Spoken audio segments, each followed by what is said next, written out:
ক'ত credibility loss আছে মই সময় জানোতো ৰাজনীতি মই শিকা আছেতো আপুনি বিচাৰে যে জুবিন গাৰ্গৰ ঘটনাৰ সন্মুখত মই সেই এছআইটি ৰিপৰ্টখন দিওঁ যাতে আপোনালোকে ক'ব যে ইছ্যু ডাইভাৰ্ট কৰিছে আপোনালোকে সাপ হৈও খুটে বেজ হৈও জুৰে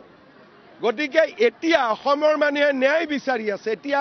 গৌৰৱ গগৈক লৈ চিন্তা কৰা নাই 10 ডিচেম্বৰত জুবিনক ন্যায় প্ৰদান কৰি তাৰ পিছত আমি গৌৰৱ গগৈৰ ফালে যাম ক'তো হিমন্ত বিশ্ব শৰ্মাই ক্ৰেডিবিলিটি লছ কৰিবই নোৱাৰে কাৰণ মোৰ চৰাইৰ চকুটো চাইহে মই আগবাঢ়ো মই ওচৰ চুবুৰীয়া নাচাওঁ আৰু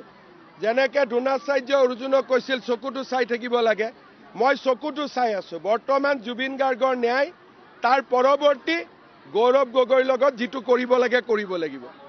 ক'ত ক্ৰেডিবিলিটি লছ আছে মই সময় জানোতো ৰাজনীতি মই শিকা আছেতো আপুনি বিচাৰে যে জুবিন গাৰ্গৰ ঘটনাৰ সন্মুখত মই সেই এছআইটি ৰিপৰ্টখন দিওঁ যাতে আপোনালোকে ক'ব যে ইছ্যু ডাইভাৰ্ট কৰিছে আপোনালোকে সাপ হৈও খুটে বেজ হৈও জুৰে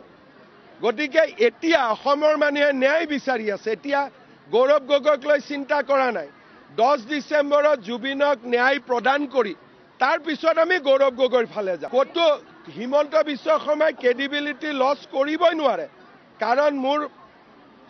চৰাইৰ চকুটো চাইহে মই আগবাঢ়ো মই ওচৰ চুবুৰীয়া নাচাওঁ আৰু যেনেকৈ দ্ৰোণাচাৰ্য অৰ্জুনক কৈছিল চকুটো চাই থাকিব লাগে মই চকুটো চাই আছো বৰ্তমান জুবিন গাৰ্গৰ ন্যায়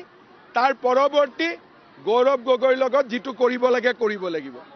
ক'ত ক্ৰেডিবিলিটি লছ আছে মই সময় জানোতো ৰাজনীতি মই শিকা আছেতো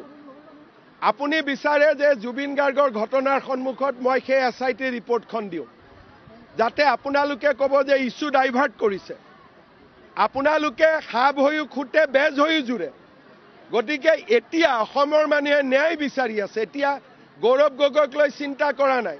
10 ডিচেম্বৰত জুবিনক ন্যায় প্ৰদান কৰি তাৰ পিছত আমি গৌৰৱ গগৈৰ ফালে যাম ক'তো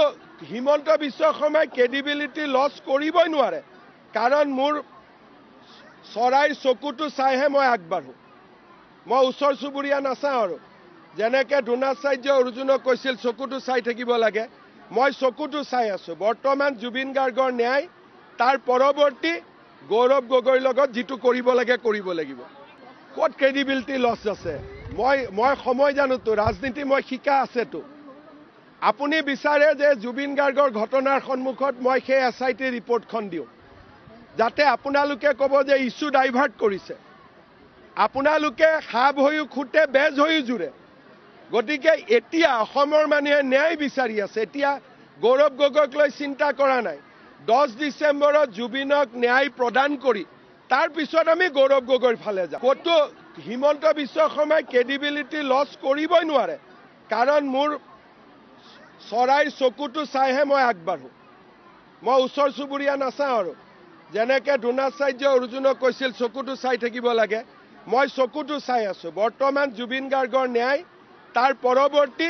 গৌৰৱ গগৈৰ লগত যিটো কৰিব লাগে কৰিব লাগিব